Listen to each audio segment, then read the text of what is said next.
Anak merupakan anugerah terindah yang diberikan Tuhan kepada setiap orang tua. Kehadirannya selalu dinanti, tidak hanya sebagai pelengkap kehidupan, tetapi juga menjadi sumber daya yang berharga bagi masa depan.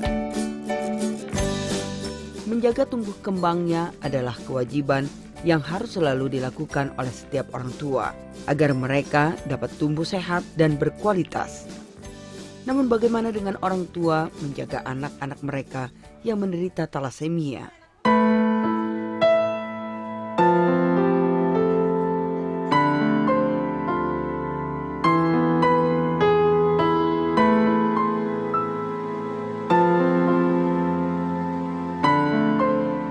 Mungkin tidak banyak di antara kita yang tahu tentang penyakit talasemia.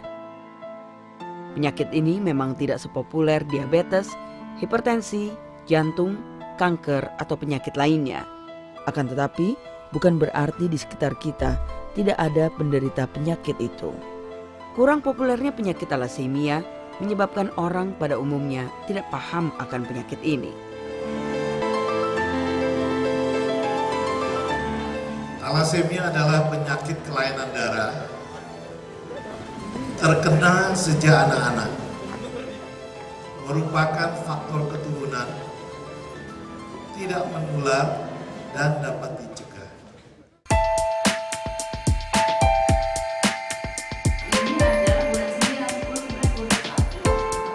Talasemia itu adalah penyakit bawaan, jadi genetik yang dibawa oleh kedua orang tua, jadi pasangan suami istri, di mana mereka mempunyai gen talasemia, yaitu tidak dapat membentuk sel darah merah yang normal. Prevalensi pembawa sifat talasemia di Indonesia cukup tinggi, yakni sekitar 3-5%. Bahkan di beberapa daerah mencapai hampir 10%.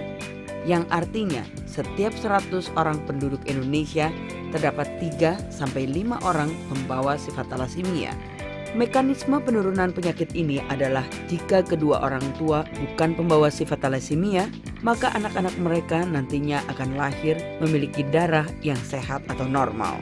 Tapi jika salah seorang dari kedua orang tua mereka adalah pembawa sifat talasemia, maka ada dua kemungkinannya yang akan terjadi. Anak-anak mereka akan menjadi pembawa sifat seperti salah satu orang tuanya, atau mereka akan memiliki darah yang sehat atau normal. Sedangkan apabila kedua orang tua mereka adalah pembawa sifat, maka kemungkinan keturunan mereka nantinya 50% akan menjadi pembawa sifat, 25% akan memiliki darah normal, dan 25% akan menjadi pengidap talasemia mayor. Secara kasat mata, pembawa sifat itu tidak memiliki gejala apa-apa, jadi normal aja. Jadi kita semua di sini, kalau memang kita belum cek screening talasemia, kita tidak pernah tahu apakah kita betul normal atau kita adalah seorang pembawa sifat talasemia. Adalah Hasinem, seorang ibu rumah tangga yang ternyata pembawa sifat talasemia. Ia baru mengetahui penyakit ini setelah anaknya yang bernama Bangkit menderita talasemia mayor saat berusia 2 tahun. Awalnya nggak tahu juga, cuman ya panas, batuk, pilek, berobat, sembuh, panas lagi.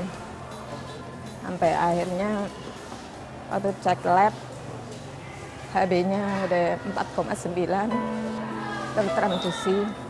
Itu juga belum ketahuan sakit apa. Sampai sempat 3 kali transfusi di rumah sakit Polri, itu belum ketahuan. Akhirnya kami dirujuk ke RSCM dan di sanalah ketahuan kalau dia terkena talasemia.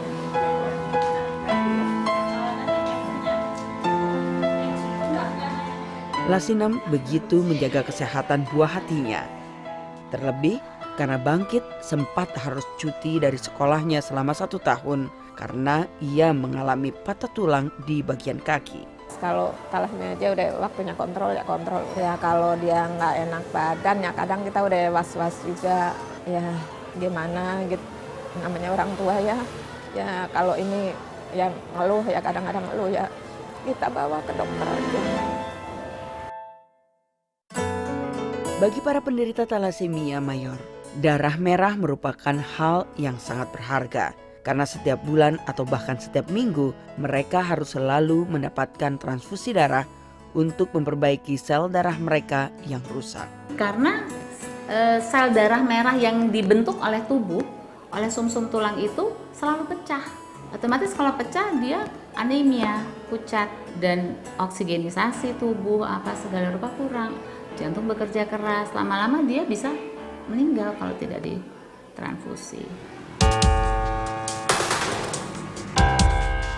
Dalam 1 bulan, Lasinem selalu menyisihkan waktunya 2 hari untuk menemani anaknya mendapatkan transfusi darah demi memperpanjang masa hidup sang buah hati.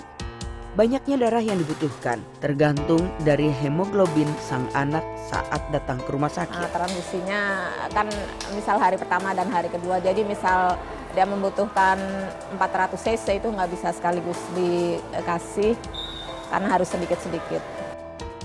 Selain transfusi, obat yang harus diberikan oleh penderita talasemia mayor adalah obat kelasi besi.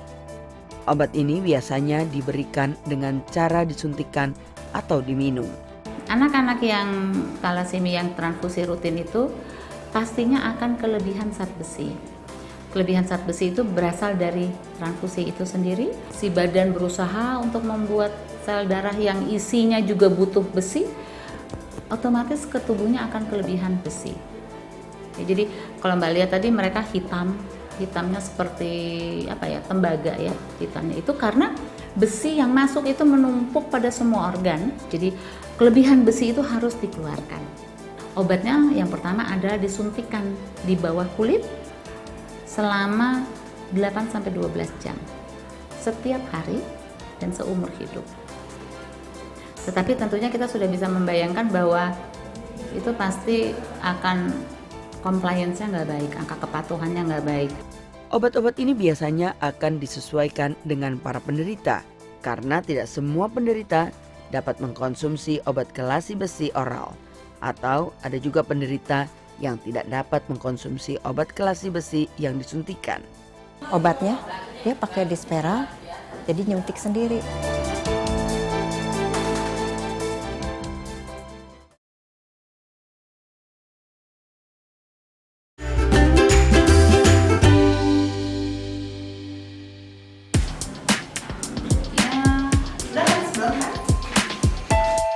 Anak-anak penderita talasemia mayor akan mencapai masa pubertas dan tumbuh lebih lambat dibandingkan anak normal lainnya.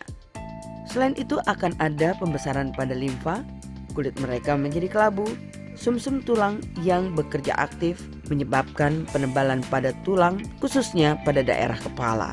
Anak talasemia jelas sekali mereka hitam. Kan batang hidungnya nggak ada, giginya ada yang monyong, dia pendek. Lalu belum lagi gagal jantung, gangguan hormonal sehingga mereka tidak bisa menstruasi, tanda seks sekundernya nggak ada. Walaupun mereka memiliki kelainan fisik, mereka tetap bisa beraktivitas layaknya orang normal pada umumnya. Seperti bersekolah, bekerja, maupun mengikuti kegiatan-kegiatan lainnya. Seperti bangkit, keinginan belajar dan cita-citanya yang tinggi membuatnya ingin tetap mengikuti kegiatan belajar di sekolah. Meskipun pada mata pelajaran olahraga, ia tidak bisa bergabung bersama teman-temannya. Berkaitan dengan kemauan ya, dengan kemauan belajar sangat besar sekali ya. Apapun yang mereka alami atau dia alami itu berjalan dengan baik untuk prestasi secara akademik ya, baik untuk yang non akademik itu yang belum kelihatan.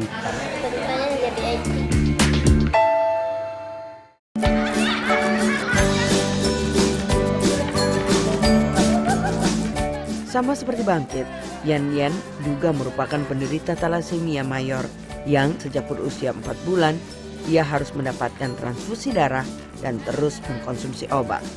Jadi langsung aja ke dokter yang spesialis Prof. Markum itu. Ini besok bawa aja ke RSCM katanya, harus dirawat, ini kena talasemia. Langsung divonis gitu. Sampai sempet dirawat 10 hari Yan di situ. Dari abis dirawat terus setiap bulan transfusi. sampai sekarang gitu.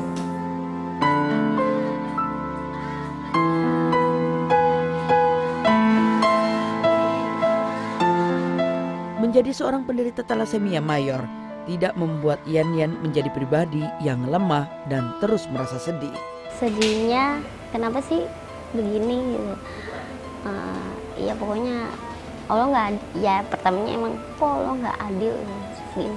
Terus ya udah, tapi kesini udah seiring berjalannya waktu udah mulai gede, jadi oh ya tahu ada hikmahnya di balik ini. Selain Yan, kakaknya juga adalah seorang penderita talasemia mayor dan telah meninggal dunia saat berumur 14 tahun. Namun itu semua tidak menjadikan Ibu Luciawati menjadi takut atau khawatir yang berlebihan terhadap anaknya. Bunda enggak punya rasa takut gitu, Bunda yakin lah gitu, enggak ada punya perasaan takut gitu.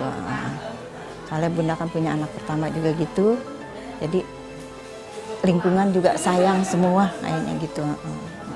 Malah lebih sayang dari keluarga Bunda sama anak-anak yang kena talasemia itu, lebih sayang, lebih dekat gitu. Di usianya yang kini sudah menginjak 27 tahun, Yan tetap bisa mendapatkan pekerjaan. Ia bekerja di salah satu rumah sakit swasta, membantu pendataan para penderita talasemia untuk mendapatkan transfusi darah. Walaupun ia tidak menamatkan pendidikannya, dikarenakan saat usia sekolah, keadaan fisiknya sangat lemah. Pernah waktu itu pengalaman sampai gak bisa jalan, sampai dirawat gak bisa jalan, nyeri. Pertamanya nyeri, sampai akhirnya sakit gak bisa jalan. Tapi alhamdulillah sih sekarang bisa lagi. Sempet sedih sih ya ngelihat anak-anak yang lain bisa sekolah, tapi dia nggak bisa karena dia juga kelihatan capek gitu ini. Sempet sedih Bunda, kadang-kadang oh ya teman-temannya udah sampai lulus kuliah, udah jadi orang, tapi Yan masih gini aja, udah lama apa adanya. Gitu.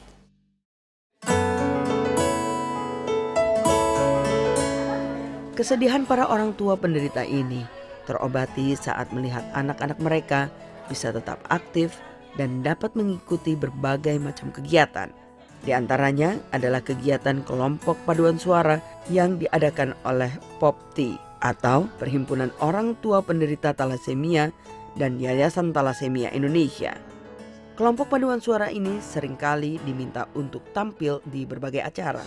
Di antara berjuta-juta orang, mereka melewati hari demi hari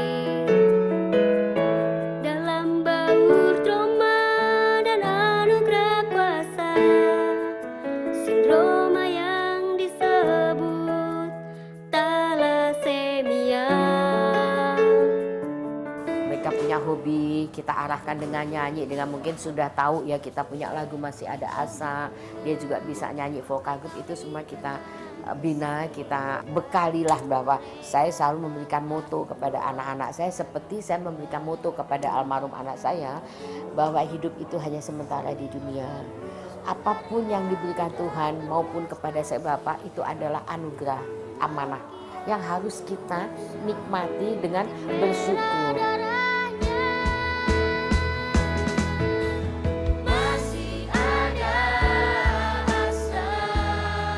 Ujung tombak terbentuknya Yayasan Talasemia Indonesia berawal dari Persatuan Orang Tua Penderita Talasemia yang semua anggotanya memiliki anak pengidap talasemia.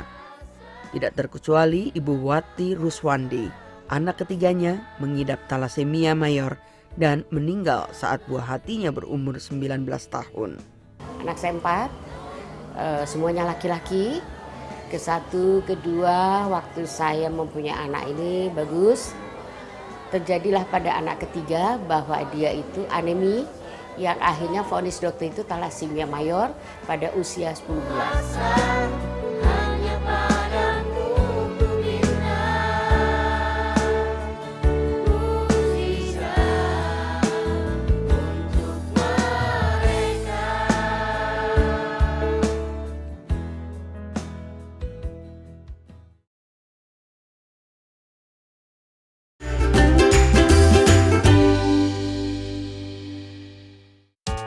Jumlah penderita talasemia dari tahun ke tahun selalu bertambah.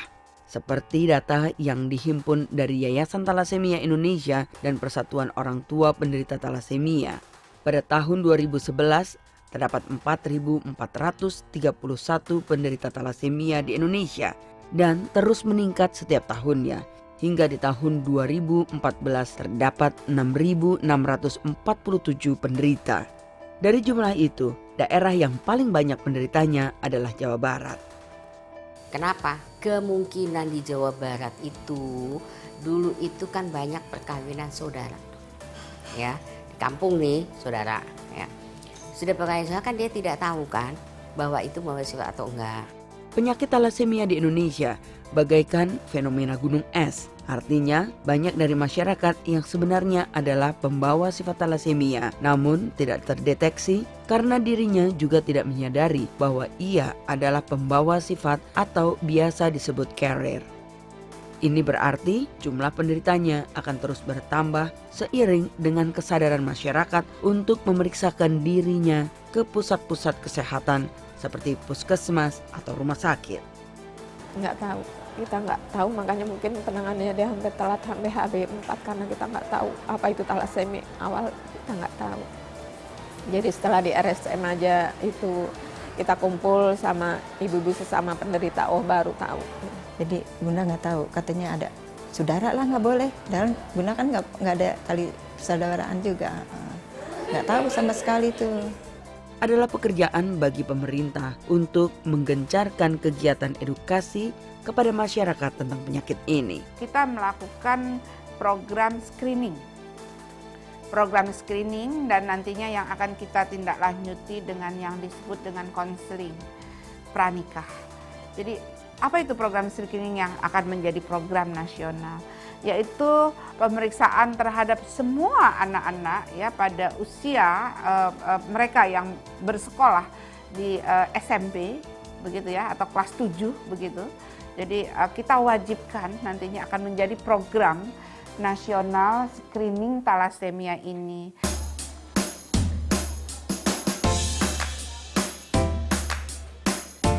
Tidak hanya screening nasional, pemerintah bersama dengan Yayasan Talasemia Indonesia bekerja sama untuk menyaring para penderita yang memang telah didiagnosa talasemia mayor untuk mendapatkan pengobatan sepenuhnya dari pemerintah.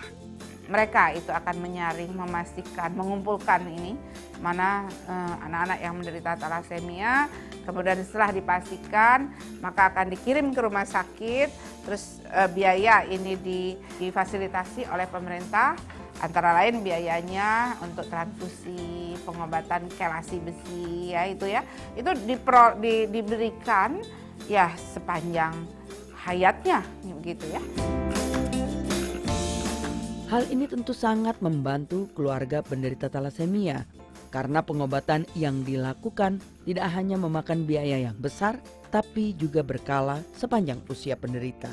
Awalnya kita sempat bayar juga, nah, setelah kita di RSCM, ibu urus zaman waktu itu masih ada awal-awal JPS, terus kita dari yayasan disuruh mengurus itu, nah kita urus dari JPS, Gakin, sampai KJS, BPJS, alhamdulillah dapat.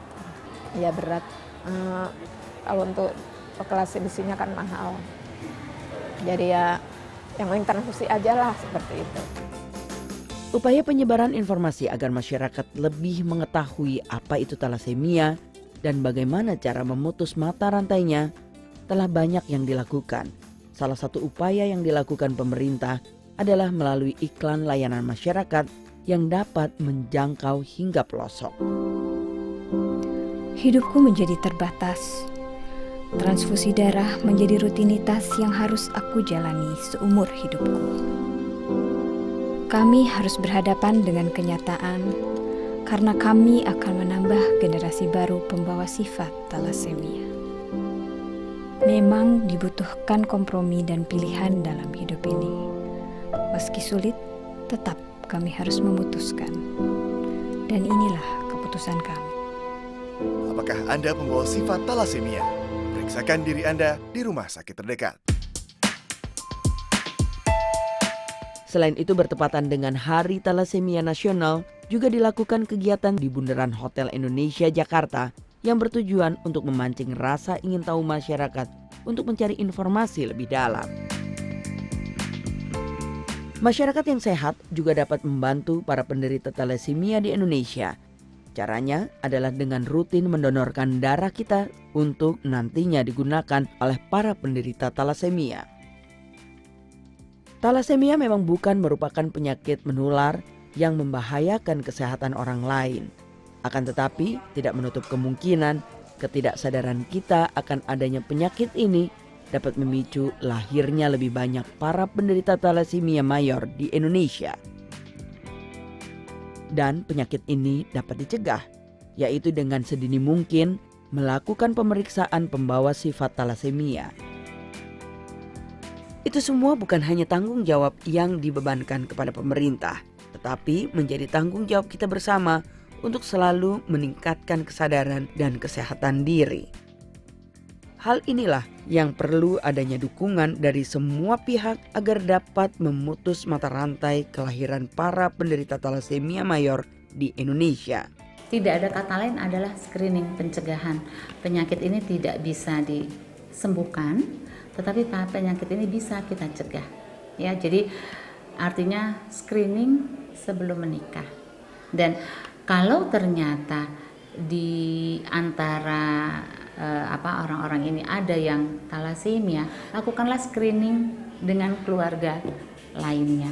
Artinya adik, kakak, ponakan tuh kita harus screening. Jadi itulah satu-satunya yang bisa kita lakukan untuk mencegah. Ya, untuk kedepannya mudah-mudahan lebih pelayanan untuk pasien talasemia lebih bagus lagi. Semua bisa, alhamdulillah sekarang bisa mendapatkan yang gratis, mau ataupun BPJS yang bayar bisa, alhamdulillah. Kedepannya lebih baik lagi, lebih diperhatikan lagi. Jangan melihat kita dari fisik kita, jangan melihat kita dari kekurangan kita, lihatlah kelebihan kita. Kita juga bisa. Talasemia itu talasemia sebenarnya bukan suatu penyakit. Jadi kita sama lah kayak orang normal. Cuman kekurangannya kita hanya perlu transfusi darah. Udah itu aja sih. Disinilah kita bersama saling bahu-membahu melalui upaya kuratif, promotif, dan preventif dalam penyebaran informasi penyakit ini demi mengantarkan masyarakat Indonesia ke arah yang lebih sehat.